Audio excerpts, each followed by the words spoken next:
शल्यकर्णी एक दुर्लभ प्रजाति का पौधा है। कहा जाता है कि महाभारत काल में शल्यकर्णी के पौधे की औषधि से ही सैनिकों के घाव भरे गए थे, जो अब केवल रीवा में बचा है। आपको बता दें, घाव ठीक करने की दवा के चलते इसका शल्यकर्णी नाम पड़ा है। महाभारत काल में युद्ध के दौरान इसका बड़े पैमाने पर उपयोग किया गया था। इस दौरान तीर, भाला और तलवार से घायल होने वाले सैनिकों का घाव ठीक करने के लिए इसका उपयोग किया जाता था, जिससे घाव जल्दी भर जाते थे और सैनिक दोबारा लड़ने के लिए तैयार हो जाते थे। शल्यकर्णी औषधि के बारे में आयुर्वेद की चरक संहिता में भी उल्लेख मिलता है। विलुप्त हो रहे इस पौधे को वन विभाग द्वारा विकसित करने का प्रयास किया जा रहा है।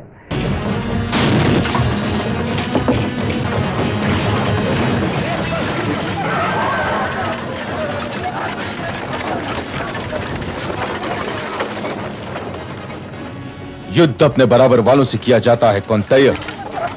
जाओ, अपने शिविर लौट जाओ और अपने घावों पर स्नेह लेप लगाओ। जाओ। आपको बता दें कि यह दुर्लभ पौधा रीवा में पाया जा रहा है। आपको बता दें, शल्यकर्णी अति दुर्लभ प्रजाति का औषधीय पौधा है, जिसके बारे में कहा जाता है कि महाभारत काल में युद्ध के दौरान इसका बड़े पैमाने पर उपयोग किया गया। इस दौरान तीर, भाला और तलवार से घायल होने वाले सैनिकों का घाव ठीक करने के लिए इसका उपयोग किया जाता था, जिसके उपयोग के बाद सैनिकों के घाव तुरंत भर जाते थे और वे फिर से युद्ध में लड़ने के लिए तैयार हो जाते थे।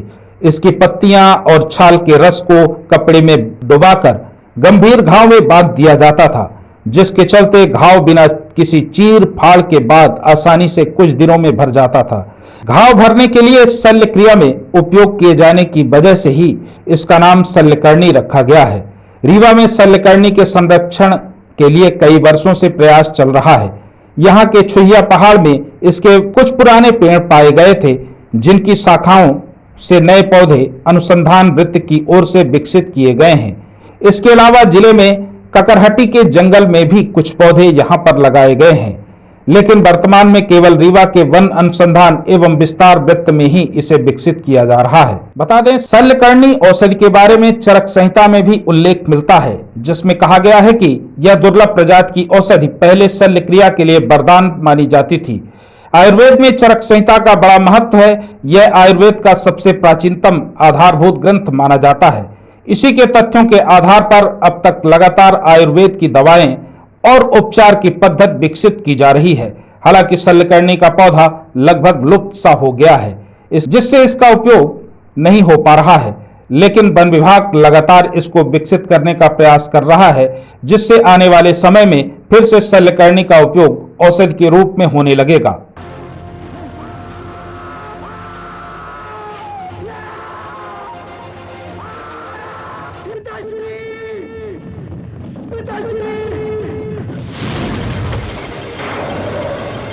युद्ध अपने बराबर वालों से किया जाता है कौन्तेय।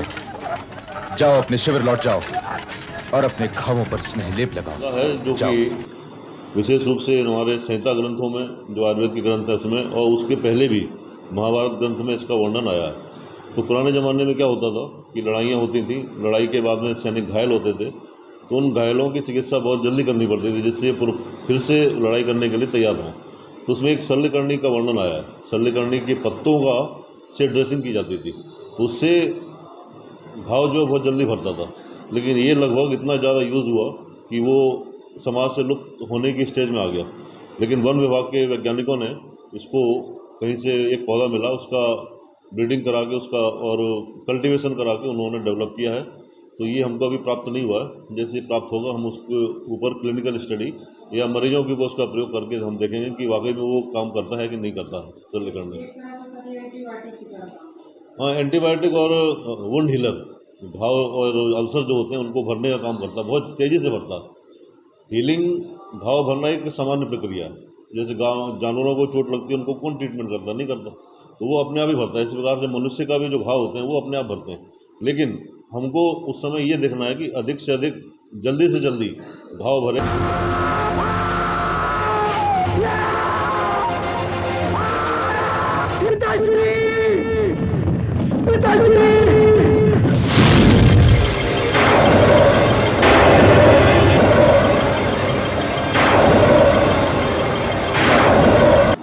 नहीं, सलकर्णी पौधा जब महाभारत युद्ध हुआ था, ऐसा हम लोगों को मिलता है कि महाभारत युद्ध में लड़ाइयाँ जब होती है तो चोट लग जाती है, लोग कट पिट जाते हैं, तो इसी के पत्तों से रख देते हैं तो जुड़ जाता रहा, 10-15 मिनट में जुड़ जाता रहा।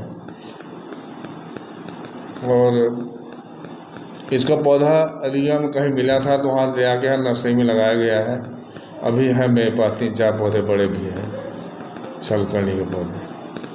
आगे भी इन पौधों के बारे में पौधों को लगाया जाएगा? हाँ, लगाया जाएगा पौधों को, लगाया जाएगा, इसका प्रचार प्रसार किया जाए, लोगों को जानकारी। आपको बता दें कि दुर्लभ प्रजाति के पौधों के विकास को लेकर वन विभाग के द्वारा निरंतर प्रयास किए जाते हैं। इसके बाद भी कई ऐसे औषधीय पौधे हैं जिनके बारे में जानकारी के अभाव में उनका संरक्षण नहीं हो पा रहा है।